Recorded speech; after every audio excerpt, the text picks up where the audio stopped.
अधातु से संबंधित कुछ अधातु में भी धातु अधातु में हम लोग भौतिक गुण अंतर देख चुके हैं, ठीक है। और केवल भौतिक गुणधर्मों के आधार पर हम लोग धातु अधातु में अंतर नहीं कर सकते, कुछ अपवाद हैं, ठीक है, जो धातु में भी पाए जाते हैं अधातु में भी पाए जाते हैं, ठीक है। धातुओं में कुछ गुण पाया जाता है तो सभी में पाया जाता है, लेकिन कुछ ऐसे हैं कि जो उसके विपरीत गुण दर्शाते हैं, तो उन्हीं को कुछ हम लोग देख लेते हैं, वो क्वेश्चन में पूछा जाता है, ठीक है। पहला क्वेश्चन है, जो क्वेश्चन बना हम लोग लिख लेते हैं, ठीक है।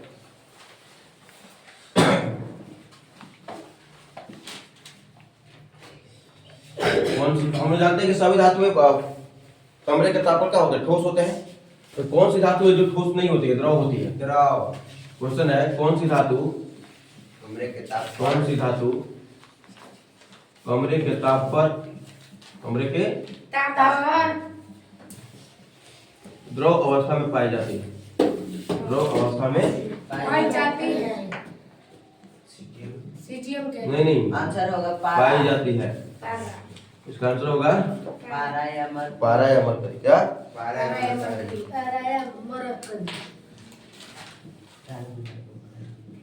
पारा का प्रतीक चिन्ह बता सकते हैं कोई?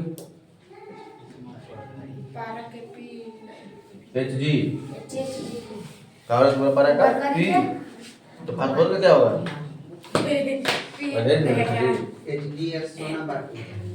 सीना बार का होता है, सीना बार इसका पारा का है। एक क्वेश्चन और है, अब जब धातु में देख लिए, धातु का ही बता दीजिए, क्योंकि धातु तीनों अवस्था में पाया जाता है, ठोस द्रव गैस तीनों अवस्था में पाया जाता है धातु, ठीक है।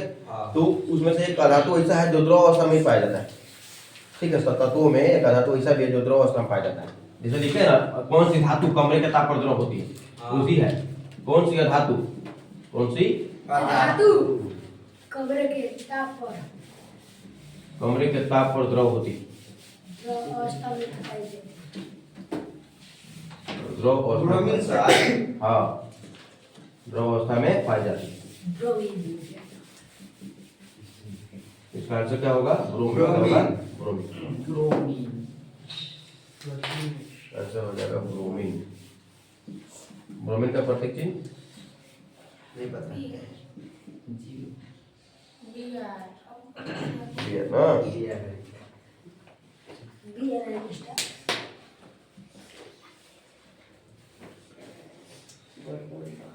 अच्छा, कौन सी धातु है जिसे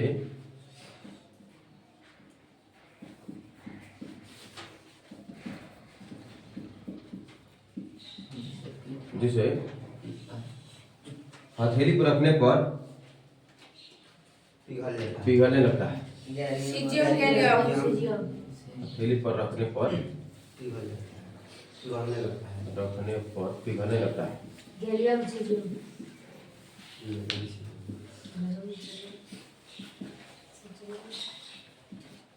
आंसर क्या होगा? गैलियम तथा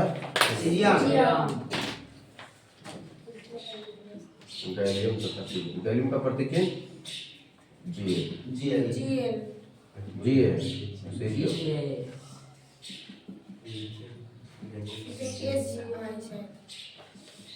CS। ऐसा ही सिलिकॉन को होता है, नहीं बोलते हैं बुलाई ऐसा भी प्रतीक चिन्ह याद नहीं है इसमें।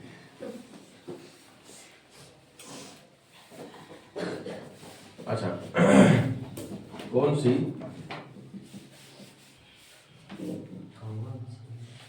धातु है जिसे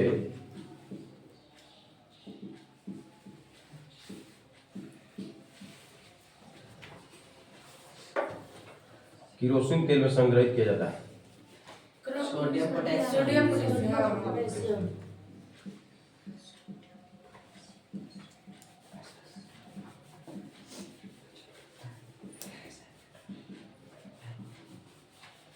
क्या हो जाएगा? सोडियम और पोटेशियम।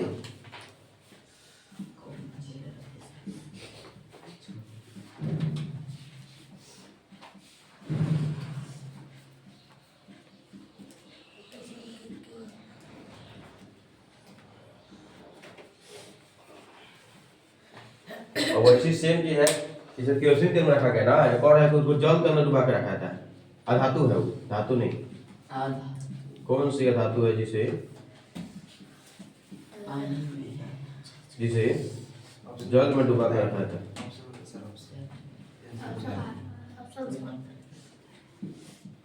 अथी है फास्फोरस। हाँ फास्फोरस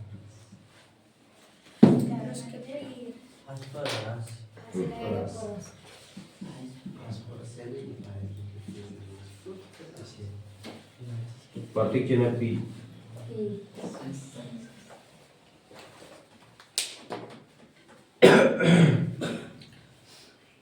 एक नंबर एक इसे लिखवा दिया गया ना कौन से धातु जो चमकीला होता है, हाँ हाँ लिखवा दिया गया।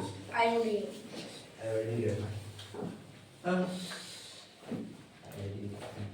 सबसे कठोर प्राकृतिक पदार्थ कौन सा है? हीरा हीरा डायमंड ठीक है। सबसे कठोर प्राकृतिक पदार्थ कौन सा है? हीरा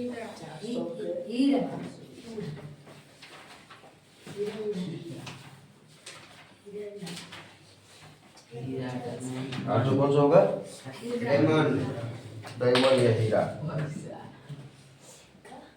हीरा डायमंड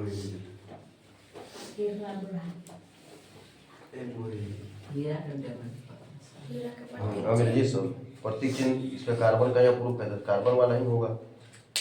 एक इसका संरचना होता है, चतुष्फलक की संरचना होता है। आगे आगे लेसन में और बात करेंगे।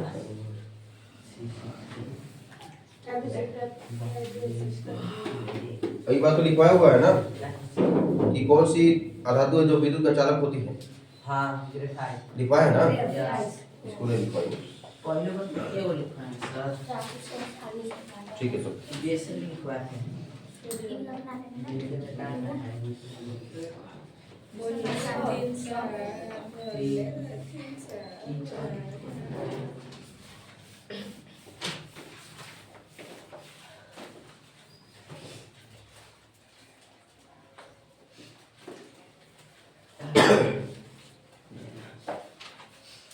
हम लोग देखेंगे अधातुओं के गुणधर्म। देखो क्या देखेंगे?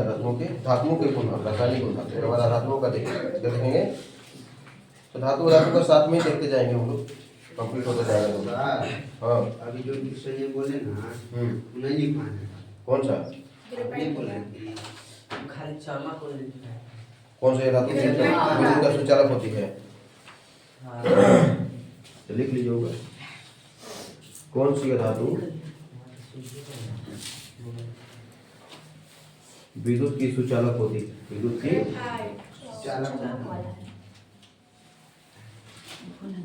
सुचालक होती है।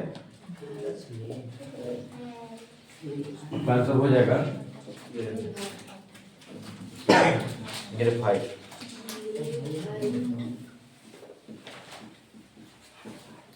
ग्रेफाइट पेंसिल का लेड में होता है ना।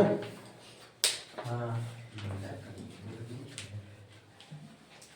बदल दे। अच्छा क्वेश्चन है धातु ऑक्साइड की प्रकृति होती है। धातु ऑक्साइड की प्रकृति होती है। क्षारीय है। हाँ धातु ऑक्साइड की प्रकृति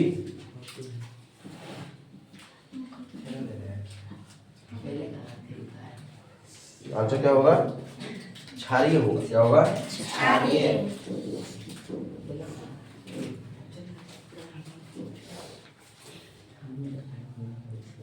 क्षारकीय ऑक्साइड। क्षारकीय होगा। क्षारकीय होगा तो क्या करेगा? लाल लिक्विड को क्या करेगा? नीला। हाँ लाल लिक्विड को अब हमने लाल को लाल लिक्विड क्या करेगा? नीला करेगा। नीला को लाल करेगा हम लोग। हाँ अब हल्दी के साथ कितने पावर दिखाएगा? हल्दी को कैसे कर देगा? लाल कर देगा। क्षारक क्या होता है? लाल करता है ना।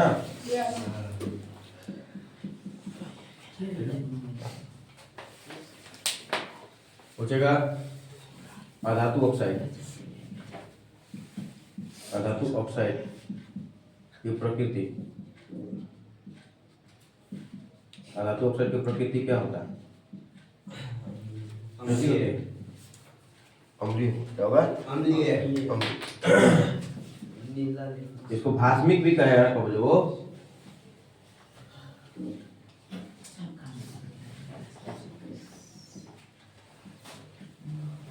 और याद रखेंगे क्या होगा, अम्लीय। क्या होगा? अम्लीय। अच्छा, तो अम्लीय होगा तो इसको क्या कहेंगे हम लोग? अम्लीय नीला लिटमस को क्या करेगा? लाल। लाल। नीला लिटमस को लाल करेगा। और हल्दी को? कोई प्रभाव नहीं। हल्दी पर कोई प्रभाव नहीं। हाँ, या हाँ।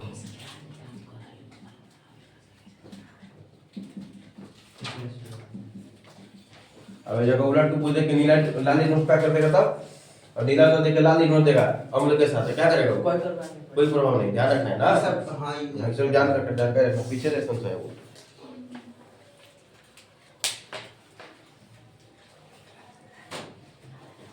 धातुओं के रासायनिक गुण हम लोग देखेंगे। क्या देखेंगे? धातुओं के रासायनिक गुण।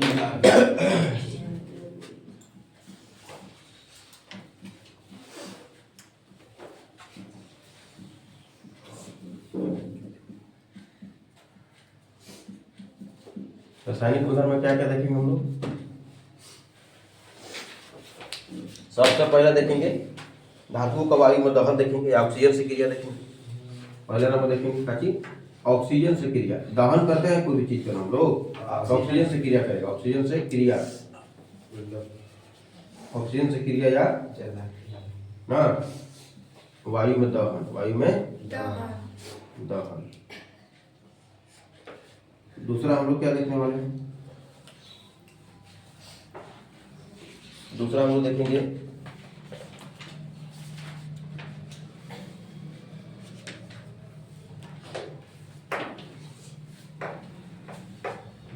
जल के साथ क्रिया। जल के साथ क्रिया। किसका? धातुओं का। किसका? धातुओं का।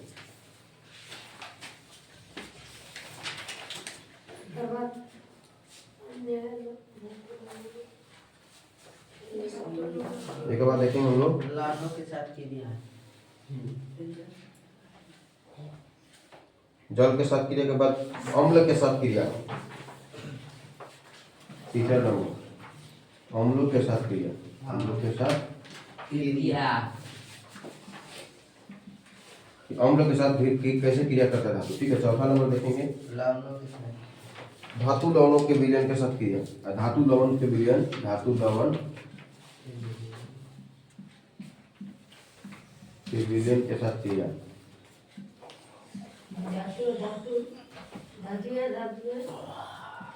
ठीक है, ठीक है, फिर ये इतना देखेंगे हम लोग कंप्लीट हो जाएगा। ठीक है, पहले हम देखेंगे कि धातु जल के साथ धातुओं ऑक्सीजन के साथ कैसे क्रिया करती है। वायु में दहन करेंगे धातु के, तो धातु का तो क्या होगा? धातु का वायु में दहन करेंगे हम लोग तो उस कंडीशन में क्या होगा?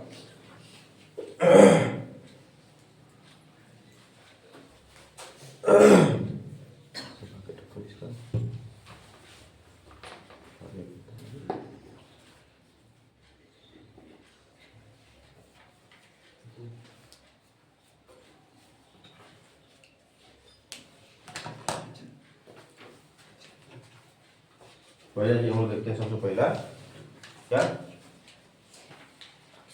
ऑक्सीजन से क्रिया। पहला नंबर धातु की ऑक्सीजन के साथ क्रिया। धातु की ऑक्सीजन के साथ क्रिया।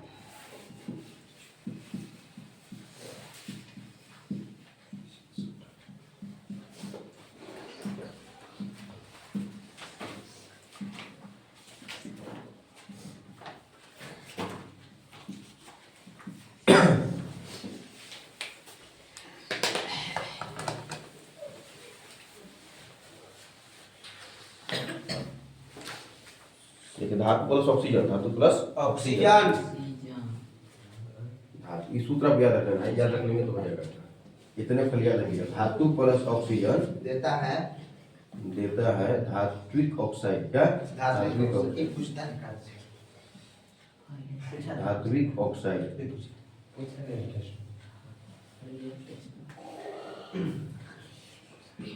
ठीक है, धात्विक ऑक्साइड बने मतलब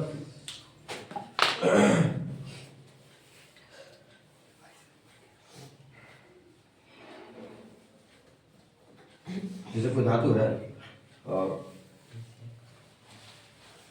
पहले हम लेते हैं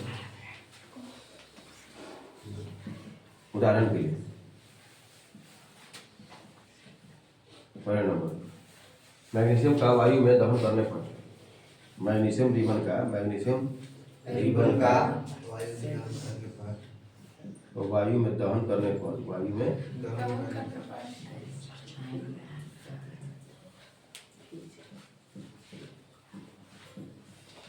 यह श्वेत प्रकाश प्रकाश श्वेत प्रकाश के साथ जलता है, उजला प्रकाश देगा ना। यस चलता है। तो मैग्नीशियम प्लस O2 देता है क्या चीज? मैग्नीशियम ऑक्साइड यानी कि MgO क्या तो देखता मैग्नीशियम का क्या होता है, प्लस होता है ना, ऑप्शन क्या होता है, माइनस होता है। तो दोनों लिखने की जरूरत नहीं है हमको ना, क्रॉस मल्टीप्लाई करेंगे ना, एकत्र में कटेगा तो एकत्र लगेगा, ध्यान दीजिएगा। MgO होगा, क्या होगा MgO। यहाँ पर मैग्नीशियम ऑक्साइड है, मैग्नीशियम ऑक्साइड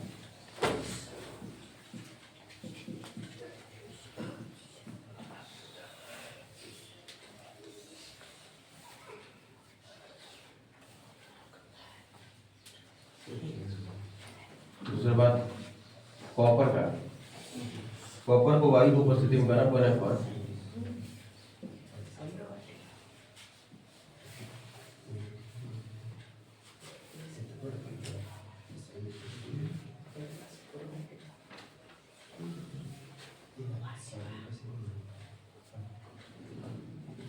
कॉपर को वायु की उपस्थिति में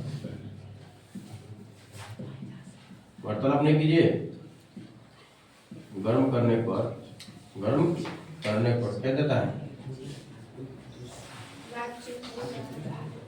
कॉपर ऑक्साइड काले रंग का कॉपर टू ऑक्साइड मिलता है, काले रंग का कैसा होता है, काला रंग ना, यस काले रंग का कॉपर टू ऑक्साइड हो जाता है। बनाता है।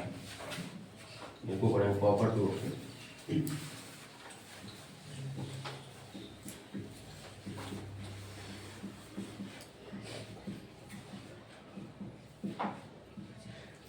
कॉपर है प्लस ऑक्सीजन देता है CuO देगा, कॉपर टू ऑक्सीजन ना, कॉपर है ना ये, कॉपर टू ऑक्साइड है।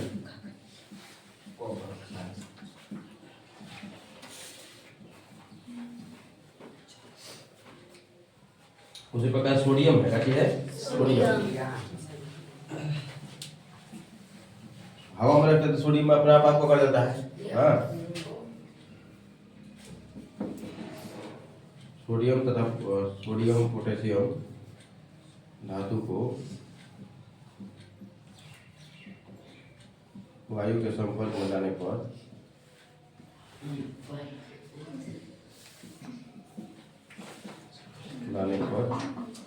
यह आग पकड़ लेता है ना, ऐसे को पता हो कि बात करते हैं ना। Sodium plus oxygen, potassium plus oxygen क्या देगा, सोडियम ऑक्साइड देगा Na2। क्यों, क्योंकि सोडियम का सोचा क्या होता है 1, ऑक्सीजन कितना होता है 2, क्रॉस मल्टीप्लाई करेंगे क्या हो जाएगा Na2O, Na2O देगा उस पर पोटेशियम का भी है K2O बनेगा, क्या बनेगा K2O सोडियम ऑक्साइड ऑक्साइड, यहाँ पोटेशियम ऑक्साइड ना।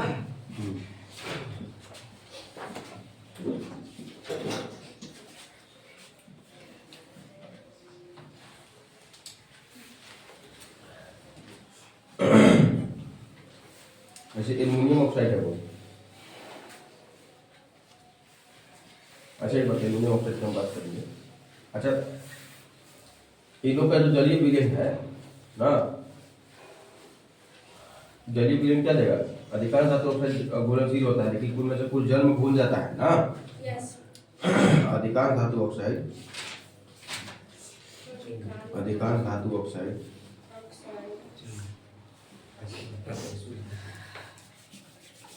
जल में अघुलनशील होते हैं, अघुलनशील होते हैं एवं जबकि कुछ जल में घुलकर क्षार प्रदान करते हैं, जबकि कुछ जल में घुलकर जल में घुलकर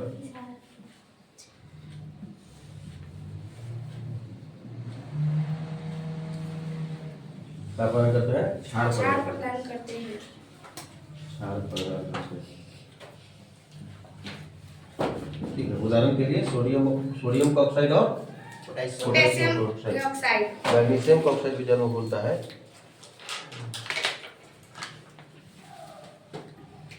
उदाहरण के लिए सोडियम ऑक्साइड और सोडियम पोटेशियम ऑक्साइड है, सोडियम ऑक्साइड है, जल के साथ घुलेगा, जल है ये, यस, जल के साथ घुलेगा तो क्या देगा?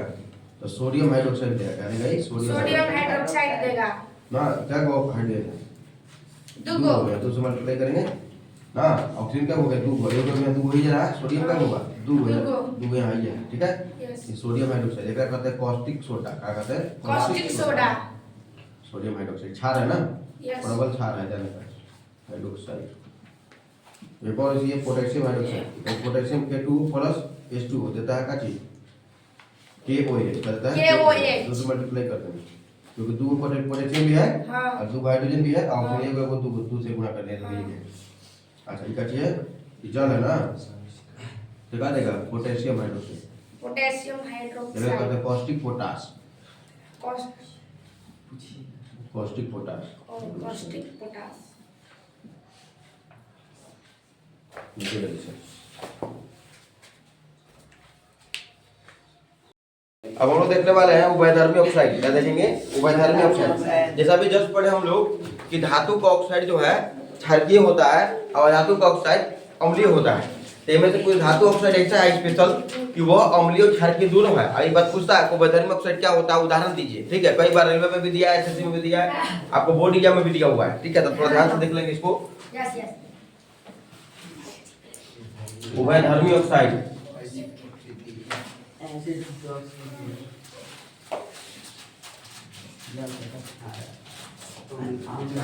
दोनों परिस्थिति उभयधर्मी ऑक्साइड थोड़ा सा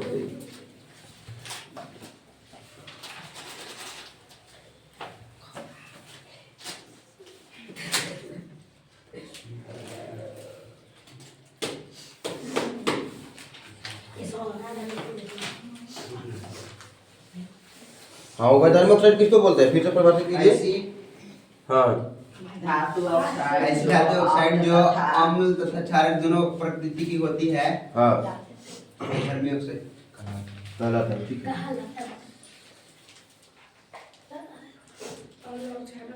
दोनों के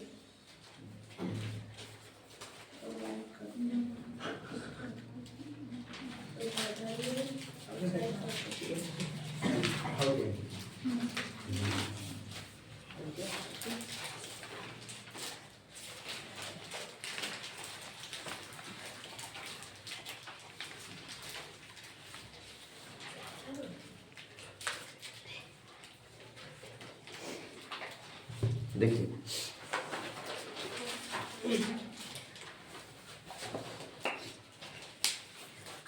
ऐसे धातु ऑक्साइड जो ऐसे धातु ऑक्साइड जो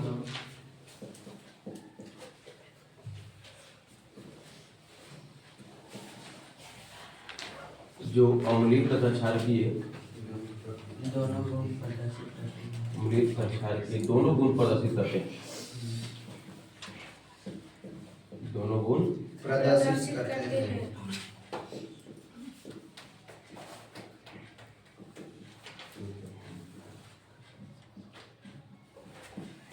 क्या कहलाते हैं? उभयधर्मी ऑक्साइड कहलाते उभयधर्मी हैं। ऑक्साइड कहलाते हैं।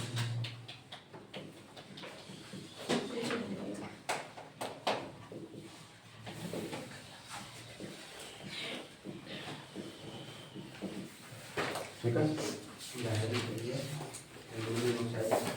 उदाहरण के लिए अमोनियम ऑक्साइड आपका है। ठीक है, यस,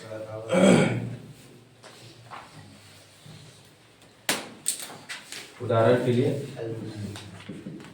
एल्यूमिनियम ऑक्साइड Al2O3 ना, yes,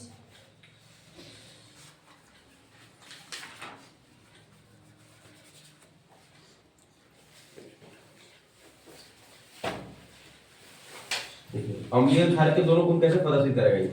aluminium oxide, aluminium oxide oxide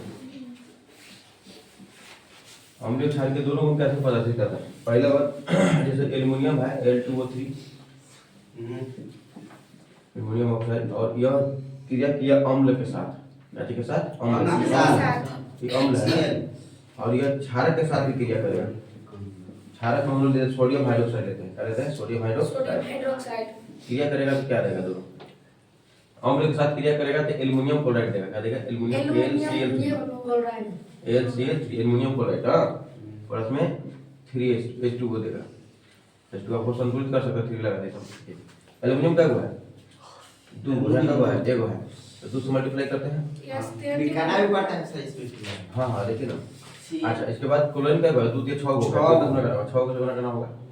अब आपका हाइड्रोजन क्या होगा? 6 गुना क्या हुआ? 2 को 3 गुना करेंगे कितना? 6 हो जाएगा। हो गया अब संतुलित। फिर क्या हुआ? 3 हुआ है, 3 हो गया सर। ठीक है। अब देखिए ई काटी है सोडियम हाइड्रोक्साइड, काटी है क्षार है, काटी है क्षार। क्षार के साथ क्रिया करेगा तो क्या देगा? तो सोडियम एल्यूमिनेट बनाएगा, क्या बनेगा? सोडियम एल्यूमिनेट NaAlO3 ना, O3 नहीं है, O2 है, मिस्टेक O2 प्लस इसको क्या क्या देगा? कर देंगे सर? जल देगा, क्या देगा? जल। सोडियम एल्यूमिनेट, इसका नाम है सोडियम एल्यूमिनेट। एल्यूमिनियम क्लोराइड नहीं पढ़ लेंगे ना, पूरा पढ़ लेंगे। इसको सोडियम एल्यूमिनेट, सोडियम एल्यूमिनेट। पुराना को किसी पता है? हाँ हाँ ठीक है सर पूरा को कुछ देखो तो वो ठीक है। ये अम्ल के साथ भी क्रिया किया, क्षार के साथ भी। रखो ये काटी है, लवण दे रहा है, काटी दे रहा है लवण, और काटी बना रहा है जल। H2O हाँ तो लवण और जल तो अम्ल क्षार के बीच में क्रिया होता है तो बनता है, यानी कहने का मतलब अम्ल के साथ क्रिया कर रहा है, लवण और जल बना रहा है। तो लवण और जल कौन बनाता है? अम्ल के क्षार के साथ अभी करके कौन? क्षार के साथ अभी क्रिया करके ऐसा कौन सा चीज है जो कि लवण और जल देता है? तो अम्ल है। यानी कहने का मतलब अम्लीय हुआ है, यहाँ पर क्षारीय हो गया, क्योंकि क्षार के साथ भी क्रिया करके लवण और जल दे दिया। तो एक बार क्षारीय एक बार अम्लीय दोनों गुण प्रदर्शित कर रहा है, इसलिए काटी हो गई। इसलिए क्या हो गया? उभयधर्मी ऑक्साइड हो गया। क्या हो गई? उभयधर्मी ऑक्साइड, दोनों गुण प्रदर्शित कर दिया, अम्ल और क्षार दोनों का गुण प्रदर्शित कर दिया, इसलिए उभयधर्मी ऑक्साइड। ठीक है। यस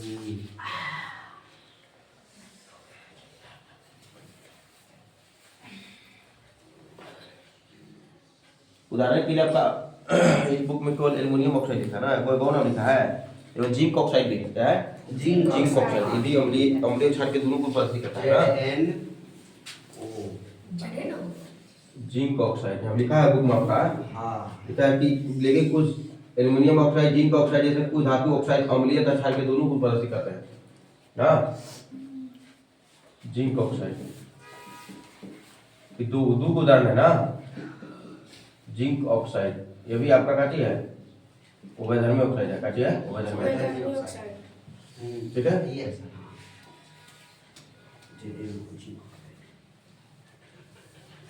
हम लोग और देखेंगे आपको एग्जाम में जो देगा ना, कहेगा ना निम्नलिखित में से कौन उभयधर्मी ऑक्साइड नहीं है, ठीक है। तब नहीं है। हाँ तो ये भी ऑप्शन रहेगा, ये भी रहेगा, ये दोनों रहेगा, अभी और भी आएगा, कोई दूसरा कुछ डाल देगा, तब आपको पता होगा कौन नहीं है, ठीक है। जो होगा बस पकड़ ये लो। ये दो है। दुइये को तो दिख रहा है बुक में, पेन सेटिंग दुइये को दिया है। अब नोटबुक बुक में हमको दिए को है सर, एक मिनट रुकिए। आप लिखा दीजिए। पीछे नहीं बताया। रुकिए थोड़ा सा।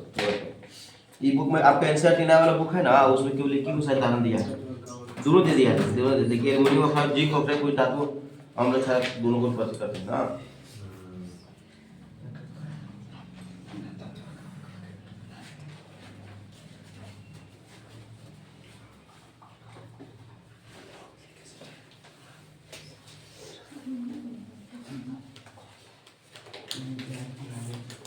एल्युमिनियम ऑक्साइड, जिंक ऑक्साइड है, वो टिन ऑक्साइड है, वो लेड ऑक्साइड, दो और लिख लीजिए,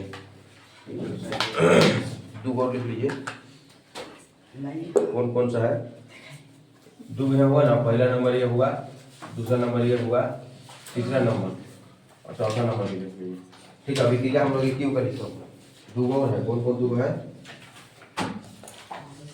एक है tin 2 oxide, tin 2 oxide, 2 oxide, ठीक है। एक और आपका है लेड ऑक्साइड, क्या है? Lead oxide.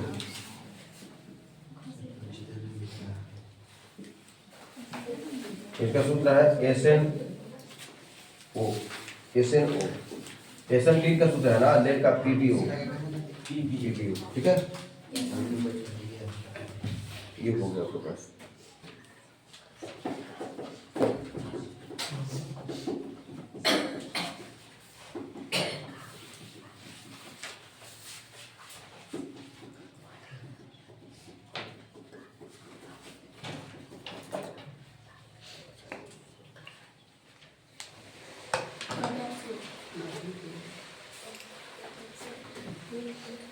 जैसे मां एक बात बोला जा रहा है कि हमें देखा ऑक्सीजन के साथ धातु अभिक्रिया नहीं करते, सभी धातु समान दर से अभिक्रिया नहीं करते ऑक्सीजन के साथ ना,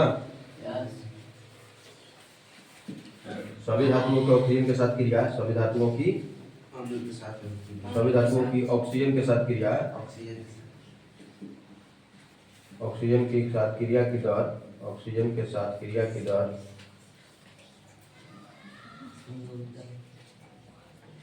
क्रिया की दर भिन्न भिन्न होती है, भिन्न भिन्न होती है। होती है, होती है।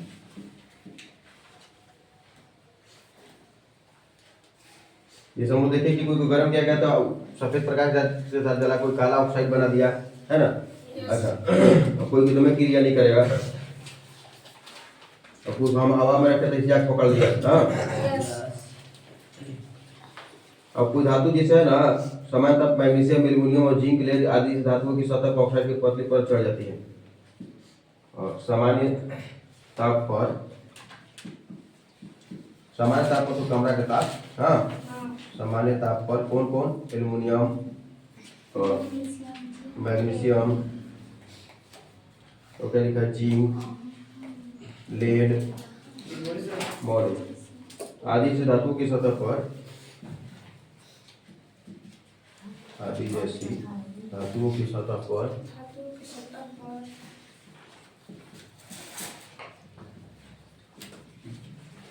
लिख सकते हैं आप लोग, सतह पर ऑक्साइड की परत चढ़ जाती है, ऑक्साइड की परत चढ़ जाती है।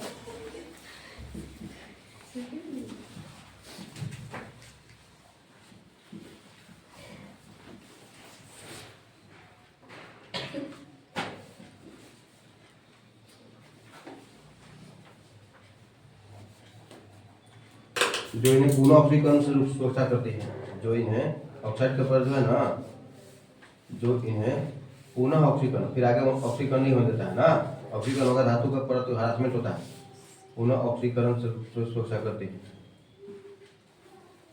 इनकी सुरक्षा करती है।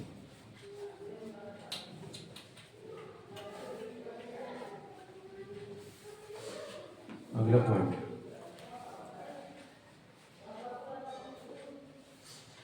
देखिए, गर्म करने पर आयरन का दहन नहीं होता है, गर्म करने पर आयरन का दहन नहीं होता है। लोहा पिघलता है सर, आयरन नहीं हो जाता है, तब न पिघलेगा, दहन नहीं होता है,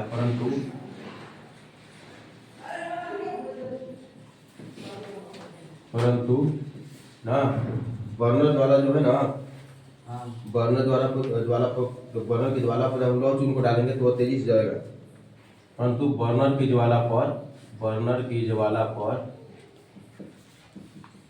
लौ चूर्ण, कौन, लौ चूर्ण यानी कि लोहे का चूर्ण तेजी से जलने लगता है, तेजी से जलने लगता है। तेजी से जलने लगता है।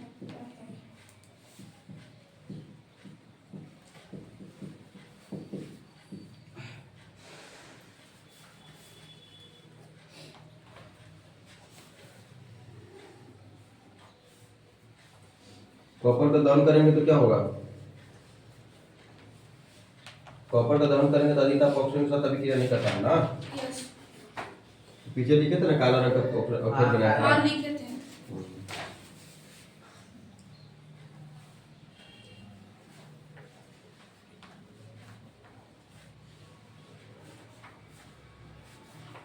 अच्छा हम लोग देखेंगे एनोडीकरण, क्या देखेंगे, एनोडीकरण, एनोडीकरण क्या है, एनोडीकरण, जैसे सभी धातु पर पता चला कि अभी तो उस पर ऑक्साइड का परत चढ़ता है तो सुरक्षित रहता है ना। तो ऐसी मानवीय क्रिया द्वारा, ठीक है, उस पर हम लोग ऑक्साइड का परत चढ़ा देते हैं, ठीक है। ऑक्साइड का परत चढ़ा देंगे तो क्या हो जाएगा, तो उसका हारासमेंट से उसको सुरक्षा करेगा, उसी को हम लोग क्या कहेंगे, एनोडीकरण कहेंगे। क्या कहेंगे? एनोडीकरण। तो ये खास तौर पर किस धातु में किया था? एल्युमिनियम धातु में किया था। किस धातु में किया था? एल्युमिनियम धातु पर। अगर मान लीजिए अगर ऊपर में होगा ऑक्साइड का परत नहीं चढ़ेगा ना तो हारासमेंट उसका होगा, ठीक है। यस। एल्युमिनियम पर मोटी ऑक्साइड की परत, एल्युमिनियम पर मोटी ऑक्साइड की परत, मोटी ऑक्साइड की परत चढ़ाने की प्रक्रिया को या परत बनाने की प्रक्रिया को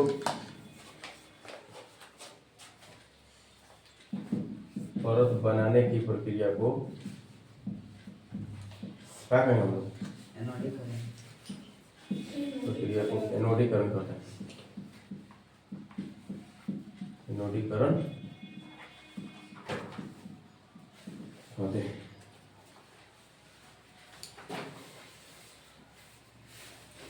यह एल्युमिनियम को क्या करता है? संक्षारण से बचाता है। एल्युमिनियम को संक्षारण से बचाता है।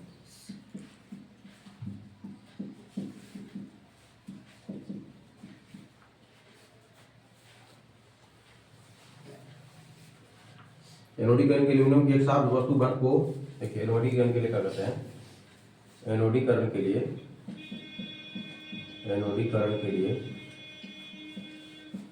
एल्युमिनियम की एक साफ वस्तु को, एल्युमिनियम की एक साफ वस्तु को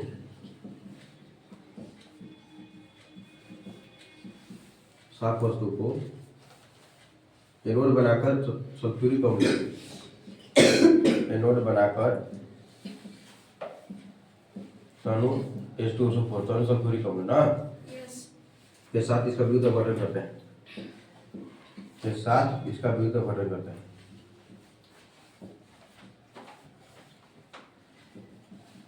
विद्युत अपघटन करता है।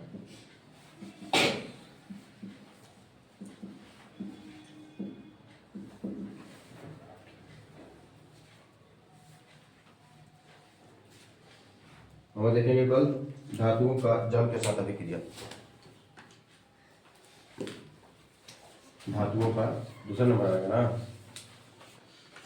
धातुओं का जल के साथ अभिक्रिया। धातुओं का जल के साथ अभिक्रिया।